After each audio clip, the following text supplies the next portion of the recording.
யோசேப்புக்கு கர்த்தர் என்ன காண்பித்தார்? சொப்பனம் காண்பித்தார். சங்கீதத்தில் என்ன சொல்லப்பட்டிருக்கிறது? கர்த்தர் சொன்ன வார்த்தை.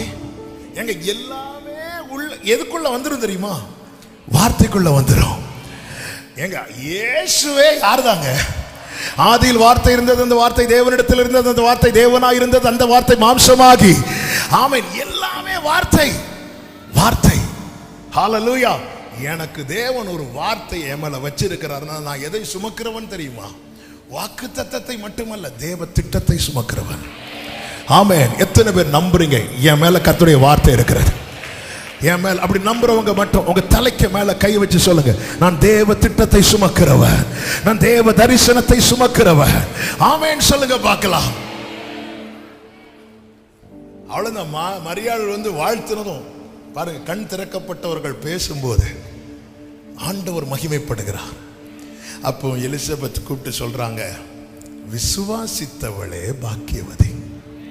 கர்த்தரால் சொல்லப்பட்டவைகள் அவளுக்கு, அதை சரியா சொல்லணும்னா, கர்த்தரால் சொல்லப்பட்டவைகள் எனக்கு நிறைவேறும் என்று யார் விசுவாசிக்கிறார்களோ அவர்களே பாக்கியவதி. இப்படி எலிசபெத் சொல்றதுக்கு ரீசன் உண்டு. ஏனென்றால் யாருக்கு நம்ப முடியல?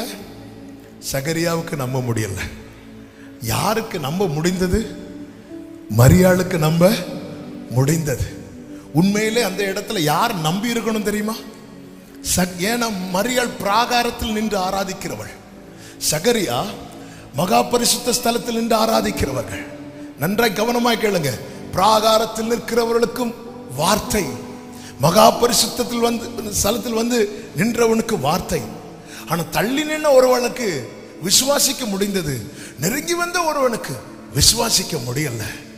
இன்னைக்கு தேவன் நம்மை பிராகாரத்தில் வைக்கவில்லை, நம்ம எல்லாரையுமே ராஜாக்களாகவும் ஆசாரியர்களாகவும் மாற்றி இருக்கிறார். கிட்ட வந்துட்டோம், பக்கத்துல வந்துட்டோம். அப்படி இருந்தும் விசுவாசிக்க முடியாமல் போக காரணம் என்ன? நம்முடைய கண்கள் குருடாகிட்டு. ஆகாரே, அன்னைக்கு உன்னால நம்ப முடிஞ்சதே. அன்னைக்கு அவர் வார்த்தையை தந்ததும், நீர் என்னை காண்பவரை நானும் கண்டேன், நீர் என்னை காண்கிற தேவர் என்று சொல்லி எவ்வளவு நம்பிக்கையா போன. உனக்குள்ளே நம்பிக்கையை கர்த்தர் வார்த்தையை தந்து உருவாக்க, உன் மொத்த நம்பிக்கையும் ஒரு துருத்தி தண்ணில வச்சுட்டு பாத்தியா? உன் ஃபியூச்சரையே நீ ஒரு துருத்தி தண்ணில பார்க்க பாத்தியா? ஆபிரகாம் உனக்கு தந்தது ஒரு துருத்தி தண்ணி, ஆனா வார்த்தையை தந்தவர் உனக்காய் வைத்திருப்பது துறவு.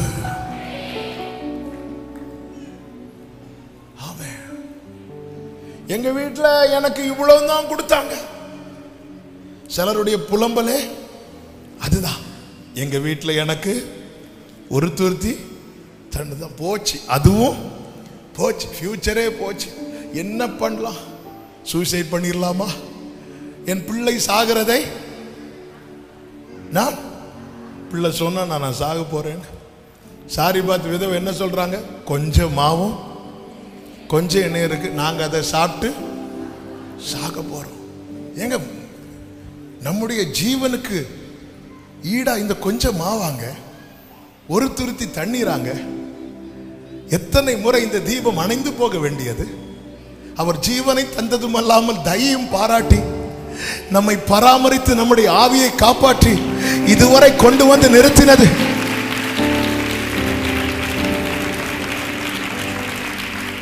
இங்க பிரச்சனை தண்ணி தீர்ந்ததல்ல, இங்க பிரச்சனை கண் அடைக்கப்பட்டது. ஆமென். ஆண்டவரே, எல்லாம் போச்சு. ஒரு துருத்தி தண்ணியை பார்க்கிறா, பிள்ளைய பிடிக்கிறா. தண்ணி தீர்ந்ததும் பிள்ளைய விடுறா. ஏன்னா பிடிக்கும், நான் பிடிச்சா ரிஸ்க், நான் என்ன பண்ணுவேன் எனக்கு தெரியாது. இனி நான் ஃபியூச்சருக்கு என்ன பண்ணுவேன், எதிர்காலத்துக்கு என்ன செய்வேன்? வேதம் சொல்லுகிறது, கர்த்தர் அவள் கண்களை திறந்தார். அப்பொழுது அவள் ஒரு துறவை கண்டு,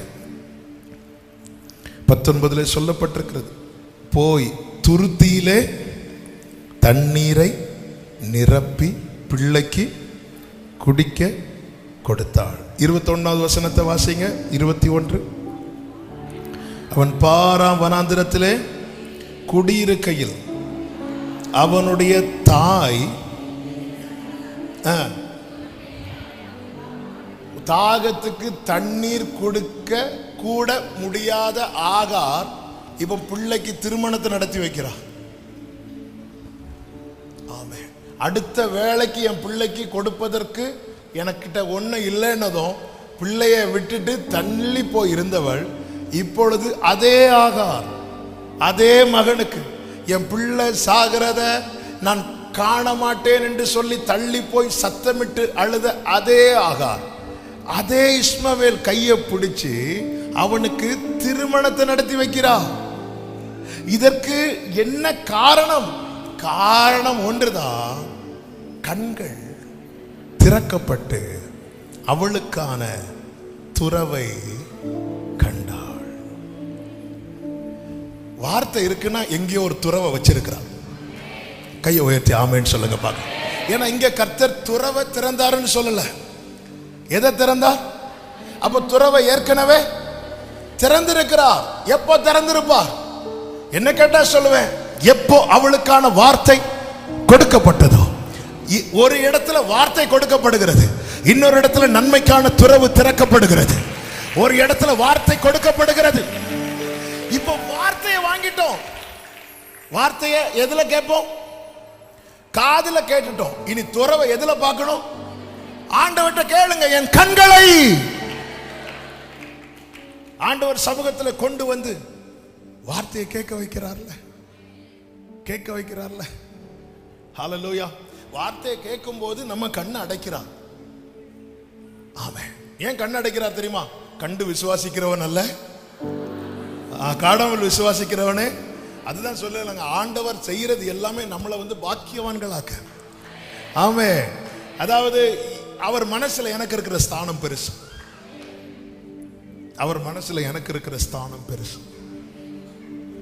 அதனாலதான் எளியவனை குப்பையிலிருந்து எடுத்து பிரபுக்களோடு, உலகத்தின் பார்வையில் எனக்குரிய ஸ்தானம் ரொம்ப சின்னதுனால தூக்கி எங்க போட்டாங்க தெரியுமா?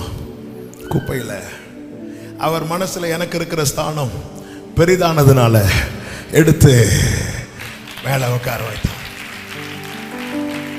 ஒரு இடத்துல காது கேட்க வார்த்தையை கொடுக்கிறார், ஒரு சூழ்நிலையில காது கேட்க வார்த்தையை கொடுக்கிறார், இன்னொரு சூழ்நிலையில கண்களை திறந்து, ஆண்டவரே என் காது கேட்க நிறைய வார்த்தையை தந்திருக்கிறீங்கப்பா, என் வாழ்க்கையில எனக்கான அந்த நன்மையின் துறவை நான் காண விரும்புறேன் ஆண்டவரே.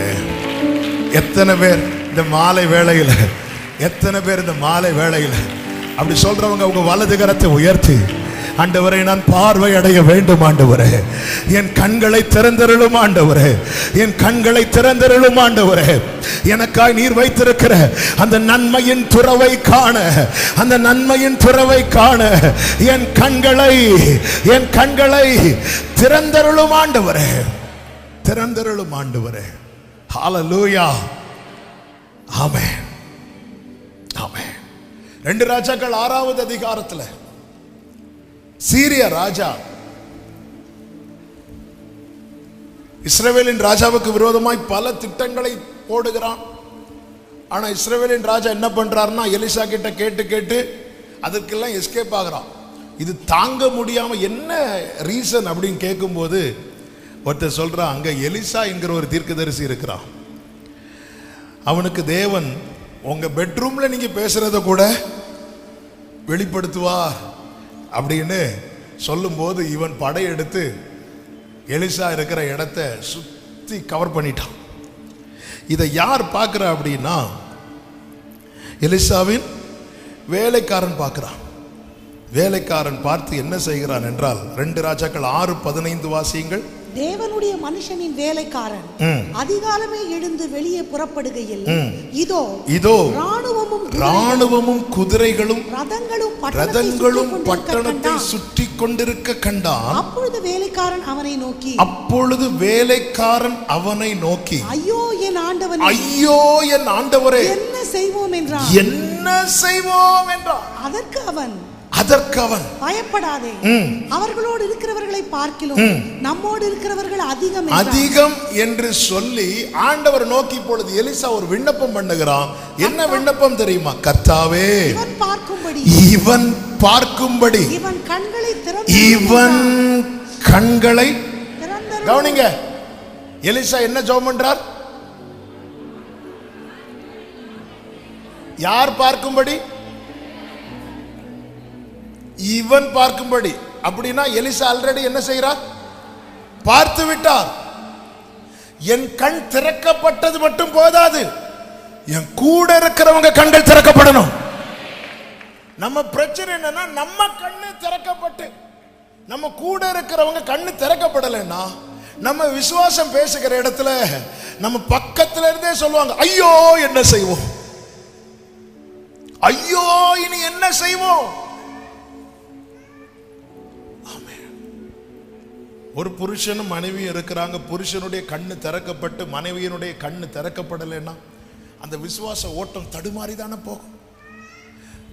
புருஷன் விசுவாசத்துல ஒரு ஸ்டெப் எடுத்து முன்னாடி வைக்கும் போது, யெகோவா ஈரே கர்த்தர் பார்த்துக் கொள்வார் என்று புருஷன் ஒரு ஸ்டெப் எடுத்து முன்னாடி வைக்கும் போது மனைவி கூட இருந்துட்டு ஐயோன்னு சொல்லி, இப்படி அந்த சீனை கொஞ்சம் யோசித்து பாருங்க. ஃப்ரண்ட்ல பேக்ல வெளியே பார்க்கிறவங்களுக்கு என்ன தோணும்? இவங்க என்ன டான்ஸ் ஆடிட்டு இருக்கிறாங்க.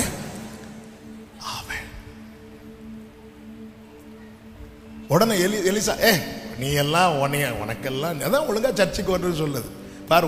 உனக்கு அந்த அளவுக்கு விசுவாசம். சிலர் ஜெபம் பண்ண வரவங்க பாருங்க, என் புருஷனுக்கு அந்த அளவுக்கு விசுவாசம் இல்ல.